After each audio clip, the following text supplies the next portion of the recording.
in whose communities he fought for all his life. So for this celebration event, Marion and Ian can think of nothing better than one of Donald's own favourite texts, Equality by Tawny. Typically Dewar-esque, he described it as old-fashioned but relevant. It seems to be about tadpoles, but it is really about everything that Donald believed in, which is that everyone, no matter their background, should get an equal chance in life. It says, "It is possible that intelligent tadpoles reconcile themselves to the inconvenience of their position, that, though most of them will live and die as tadpoles and nothing more, the more fortunate of the species will one day shed their tails, distend their mouths and stomachs, hop nimbly onto dry land and croak addresses to their former friends on the virtues by means of which tadpoles of character and capacity rise to be frogs." This conception of society may be described perhaps as the tadpole philosophy, since the consolation which it offers for social evils consists in the statement that exceptional individuals can succeed in evading them. Donald then said, "If we look at our society, the tadpole philosophy is a very, very real threat, and I can see it indeed in parts of my constituency, where people of real capacity don't make it, simply because hope and expectation is snuffed out. And if there is one theme which I think ought to be the mark of any government in this day and age, it should be the fight against social exclusion, and I hope that would be a benchmark against which people would measure policy." Donald's commitment to social justice remains at the heart of our policy, and that is the real legacy he leaves behind.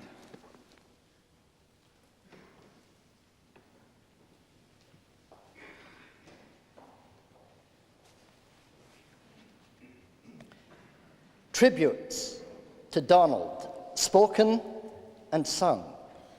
Firstly, a personal tribute will be offered by Ruth Wishart. Ruth, as so many here will know, is that well-known Scottish journalist and broadcaster, long-time friend of Donald Dewar, who has seen him in all different kinds of lights.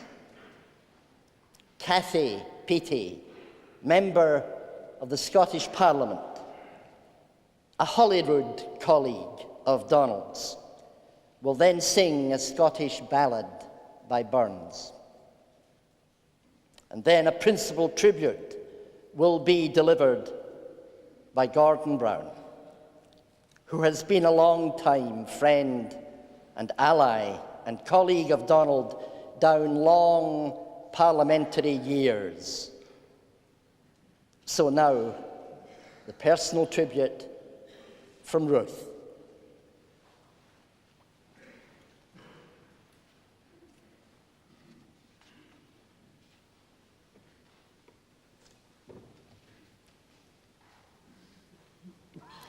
I have the daunting privilege to speak today on behalf of Donald's private army, his friends. And if there's one tiny crumb of comfort in the knowledge that he's absent from this huge gathering of his family, his friends, and his colleagues, it's that for the first time in my life I'll be able to pay tribute to Donald without being heckled by him.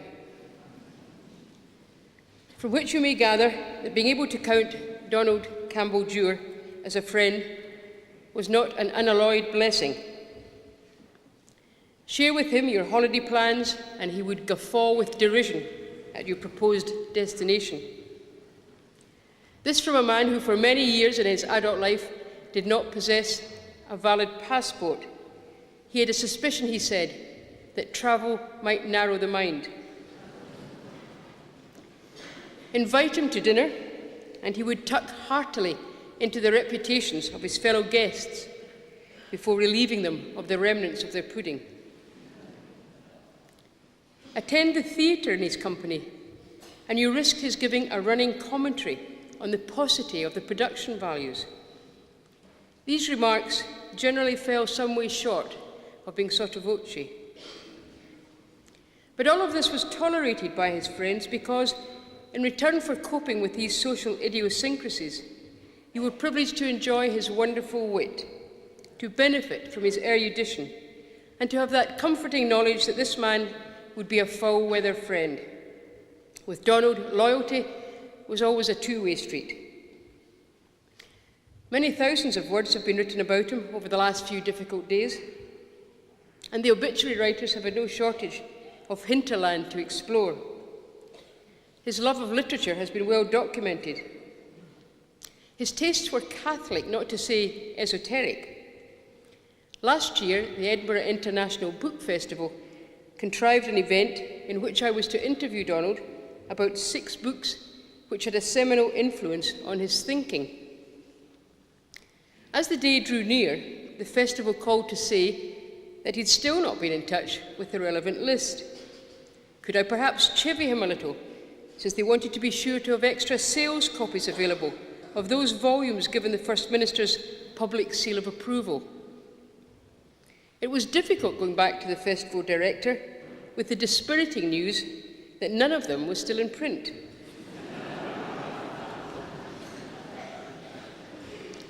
The visual arts were an enduring passion. One of his most pleasurable pieces of recent business was opening an exhibition of the Scottish colourists in Kirkcudbright. His love of sport is legendary. His knowledge of football in particular was extensive. This was a man who could bore for Scotland on the relative merits of 3-5-2 versus 4-3-3, and not infrequently did. I last spoke to Donald on Saturday, the 7th of October. Tragic news had just reached us that in the last international to be held at Wembley, Germany had defeated England 1-0 in a World Cup qualifying tie. He bore it bravely.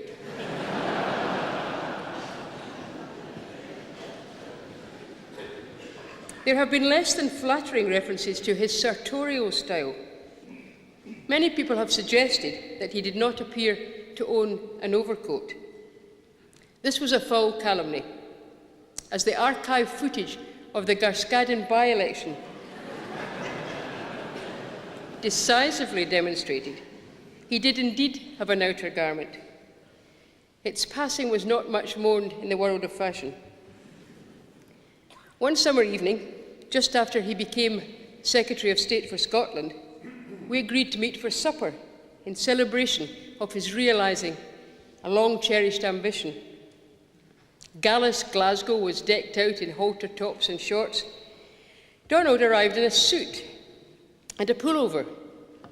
His solitary concession to the temperature was a pair of sand shoes.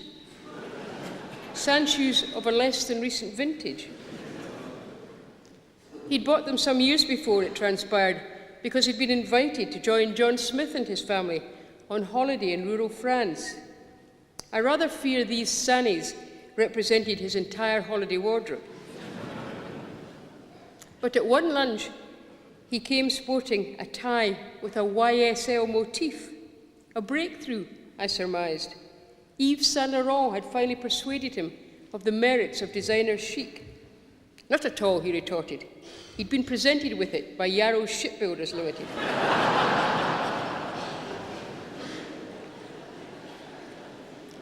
His elevation to First Minister and the presence of young women in his cabinet finally convinced him that owning more than 2 suits would not be considered unduly decadent. It also ensured that when he was granted an audience with Her Majesty at Holyrood Palace, there would be a higher probability of matching socks. He was, in every bone and in every sinew, a Glasgow man.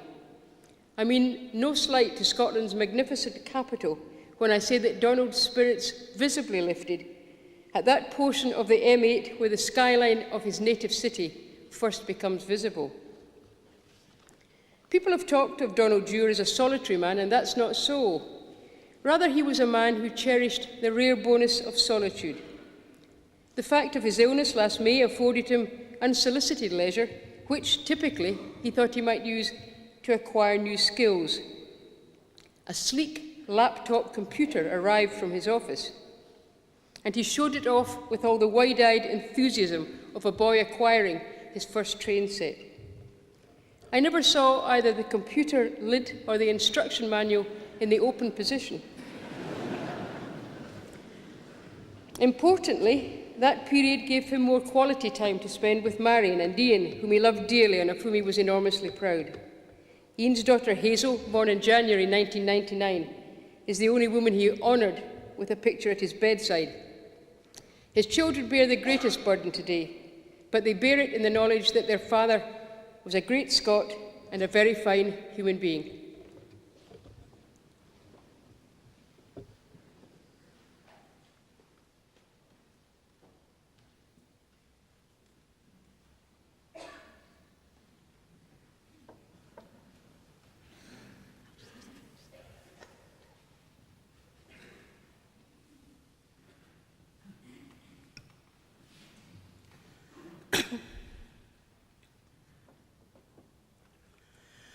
Summer's a pleasant time, flowers o' every colour, the water runs o'er the yew, and I think on my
Donald Dewar would have been the last to acknowledge the true scale of his life's achievements. But the friend we lost only 7 days ago was one of only a handful of people across the centuries of whom it could be said he founded a new parliament. Over decades, and with a matchless constancy of purpose, he, more than anyone, fashioned Scotland's old democratic instincts into the modern democratic institution. And all of us, privileged to work under his leadership, know that in doing so, he changed both Scotland and Britain irreversibly and for the better. And when people ask, as they have over the last week, why, with such achievements to his name, why with such a breadth of friendships, with a hinterland of such continental proportions, why did he go on? Why, even in ill health, did he continue to work and work himself so hard? He went on because he felt his work was not yet done. For him, constitutional reform was not an end in itself, but the means to an even greater end, social justice. So he went back to work. We cannot accept a Scotland, he said, launching the Parliament's first legislative programme, where 4,000 children leave school each year without qualifications, where a third of Scottish households have below half the average UK income, where a quarter of our housing stock suffers from dampness. We can, he said, use the power of government to connect, persuade, cajole, encourage, preach, and lead to change that. We can, he said, and we shall. And he did. Because what motivated Donald all through his political life was his own simple and unshakable belief that poverty was wrong. Donald refused to accept that the people of Drumchapel or of any community should have diminished dreams or lesser lives simply because of where they were born. No child should be born to fail, he said, and he never wavered. Even when he lost in Aberdeen, as Labour lost in 1970, when he could have retreated into the comfortable life of a solicitor, he chose instead to make Scotland's Children Panel system work in one of our poorest communities to help young people in trouble. Then back in Parliament from 1978, moved by the plight of people who needed him, the hundreds of meetings, the thousands of letters, meticulously written, always there to serve, the MP for Guskadden, latterly MSP for Annesland, the only titles he really cherished. Everyone knew someone Donald had helped, and from these innumerable encounters, he gained strength for the larger battles. And through 18 years of opposition, as he moved from Shadow Scottish, then Social Security Secretary, to Chief Whip, always a committed European, even when it was unfashionable, and then to the Cabinet, he used his unquestioned mastery of the debating chamber of the House of Commons. Easy for him, after the real thing at Glasgow University Union. He used this mastery to speak up consistently for his causes, education, the health service, the needs of the elderly, and against the poll tax and all illiberal laws, he always stood firm. Everyone here today will remember when first they met or talked with Donald Dewar. I first had a conversation with him only a few yards from here, as a young student in 1972 on the great Upper Clyde shipbuilders' Right to Work March. And sometime later, when I felt fortunate and pleased to be joining him, elected for the first time to our party's Scottish executive, I said, I look forward to the first meeting. I can assure you, he said, with his characteristic directness, it will be awful. But what he was marching for in 1972, only a few yards from here, he was still working for in his final days. In our last conversation together, just as in our first, he was making the case for work for the Clyde.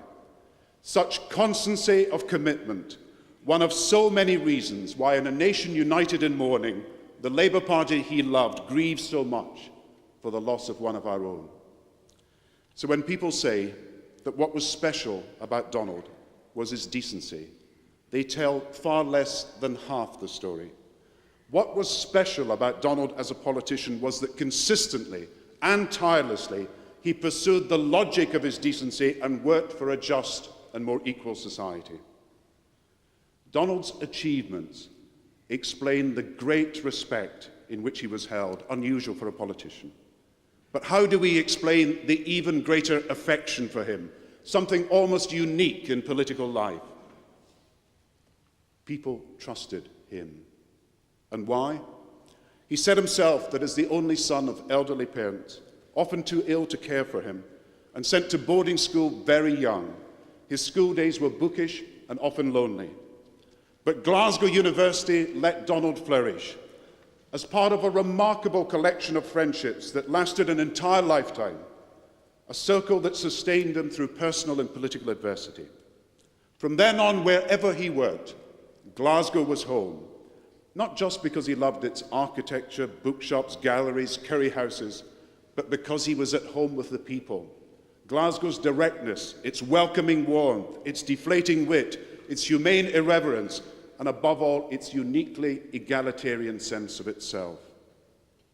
And no one came to embody that egalitarian spirit better than Donald. Always true to himself, wherever he was and whoever he was with. And so many of us witnessed at first hand in his Glasgow election in '78 and in all parts of the country ever since, the unique political chemistry he created around him. And it was never because he told people just what they wanted to hear. Rain, sleet or snow, in all seasons, Donald emerging from a battered old car that always seemed smaller than himself, its back seat strewn with leaflets from the last campaign and the one before that, his towering frame, a size and shape Marks and Spencer's had never thought of. Donald striding out and engaging with people, his old-fashioned courtesy, good morning indeed, his ready laugh, his sometimes breathtaking directness, Madam, what an extraordinary hat. Kylie, what a preposterous name. And perhaps only a few paces on, or later over a plate of scones, little scenes from the day would reappear as marvelous, mischievous, sometimes merciless anecdotes. Afterwards to be recounted anywhere from the MP's tea room to the pensioners' lunch club or a friend's dinner table with the verve and timing of the best of Scotland's stand-up comics. The life-enhancing Donald, full of wit, yet scholarly and erudite. The biography he always planned to write was of the churchman and reformer Thomas Chalmers. The work he often dipped into most was Gladstone's diaries. Donald, endlessly charismatic, but always modest, a constant friend, and the first you would think of to invite to a party. All of us have stories about Donald, but all of us know that all of them could have been told much better by Donald himself. And so we can understand why in an age when people often cross the street to avoid a politician, people would cross the street to meet and to talk to Donald, and why he was, for so many people across Scotland, not First Minister, but more than that, simply Donald.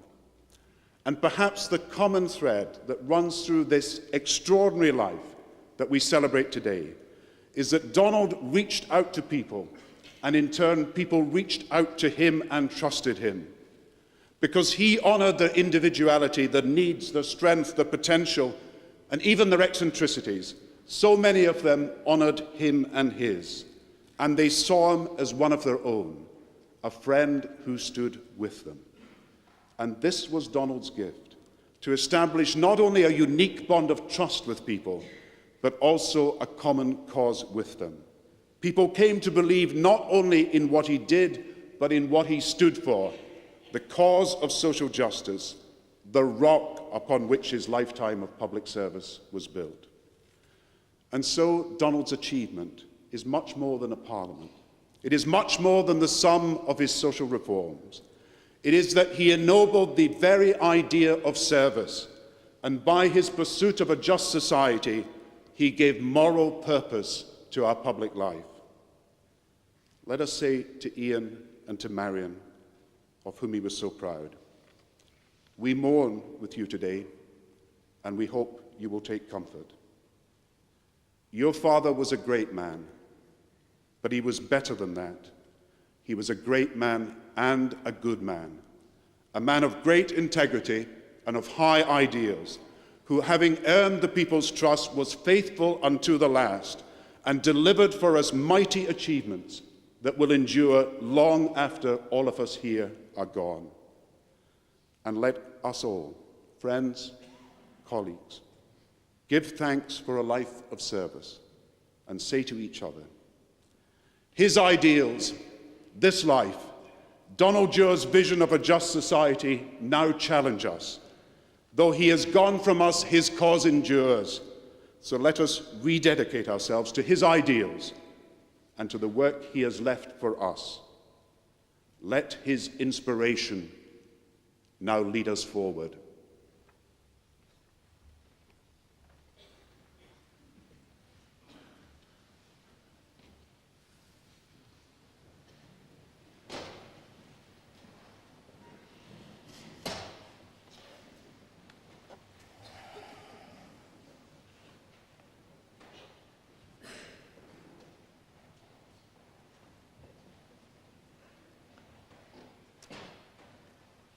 The gathering prayer of this whole service will be offered by the Right Reverend Andrew McClellan, moderator of the General Assembly of the Church of Scotland, again a friend of Donald's, and a fellow graduate of the University of Glasgow, whose motto down the centuries has been Via Veritas Vita, the way, the truth, the life.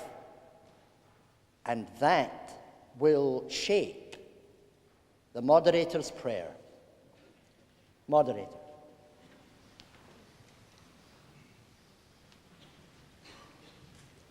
The rank is but the guinea's stamp, the man's the gowd for all that.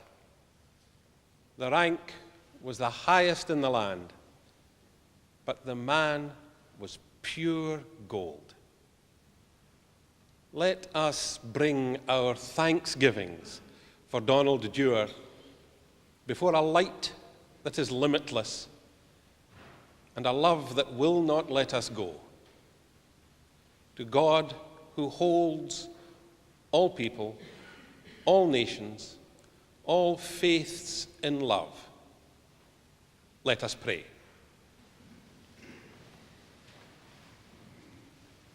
For our companion on the way, whose journey took him from Glasgow schoolboy to the chief seat in Edinburgh's Parliament, from the study of Scots law to the settling of the Constitution, we give thanks to God. On the way, Donald has been the companion of Glasgow people, men and women and children whom he simply loved. The companion of Scottish people, for he was one of us, and we loved him. Even the millions who never knew him loved him. And the companion especially of the poor, the weak, and those left outside. As we travel on the way without him, we bless God for Donald's journey. For our companion in the truth, who knew so much and understood so much, we give thanks to God. From the price of old books to the history of the church, from the great paintings of Scotland to the funniest stories, and above all in the search and struggle for truth in the politics of the people, Donald's resources were unmatched. He shared what was in that powerful and unusual mind with all who wanted to listen. So now, as we seek the truth without him, we bless God for Donald's wisdom and clarity and light. For our companion in life, who laughed and loved and suffered like the rest of us, we give thanks to God. It was a truly human life, but it was uniquely Donald's, with his own dreams and visions, his own memories, his own hurts, his own joys that the world